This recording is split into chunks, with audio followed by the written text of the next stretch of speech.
नमस्कार, स्वागत है आपको मेरे YouTube चैनल पर। आप देख रहे हैं सर्वगुण यूट्यूब चैनल। मेरा नाम गोविंद शुक्ला। मुकेश अंबानी ने अपनी कंपनी रिलायंस इंडस्ट्री को वार्षिक आम बैठक यानी AGM में एक बड़ा ऐलान किया। उन्होंने कहा कि रिलायंस जियो प्लेटफॉर्म लिमिटेड को अब शेयर बाजार में लिस्ट करने की तैयारी की जा रही है। इसका मतलब है कि आने वाले समय में जियो का IPO यानी शेयर बाजार में पहली बार शेयर बेचने का मौका आने वाला है। उन्होंने साफ कहा है कि जियो का IPO 2026 की पहली छमाही में लाया जाएगा। AGM में यह बात सबसे बड़ी और अहम रही है क्योंकि निवेशक लंबे समय से जियो के IPO का इंतजार कर रहे थे। जियो आज भारत की सबसे बड़ी टेलीकॉम कंपनी है। करीबन 48 करोड़ से ज़्यादा ग्राहक इसके पास हैं। जियो ने डेटा की कीमतें कम करके और मुफ्त ऑफर देकर पहले ही पूरे बाजार में बड़ी पकड़ बना ली। अब कंपनी का प्लान है कि वह केवल टेलीकॉम तक सीमित न रहकर digital platform, broadband, 5G service, artificial intelligence और क्लाउड बिजनेस में भी यानी कदम बढ़ाए। IPO का यह मकसद कंपनी के लिए बड़ी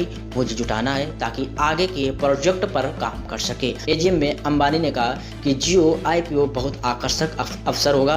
उन्होंने इशारा किया है कि यह IPO भारत का सबसे बड़ा हो सकता है। एक्सपर्ट मानते हैं कि अगर जियो IPO आया तो उसका साइज लाखों करोड़ों रुपए तक हो सकता है, यानी यह अब तक के सभी भारतीयों IPO रिकॉर्ड तोड़ सकता है।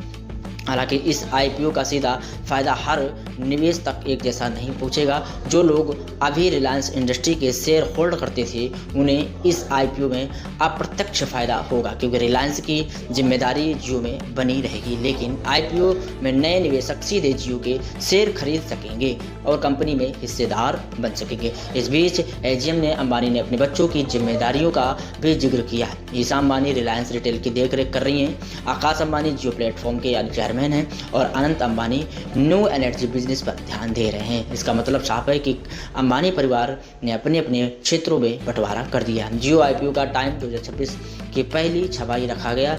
इसके पीछे वजह है कि अभी कंपनी टेलीकॉम सेक्टर में टैरिफ बढ़ोतरी और सरकारी नीतियों से जुड़े कुछ फैसलों का इंतजार कर रही है। साथ ही 5G सर्विस को पूरे देश में फैलाने और नई टेक्नोलॉजी में निवेश करने की योजना भी IPO से जुटाई गई रकम पर निर्भर करेगी।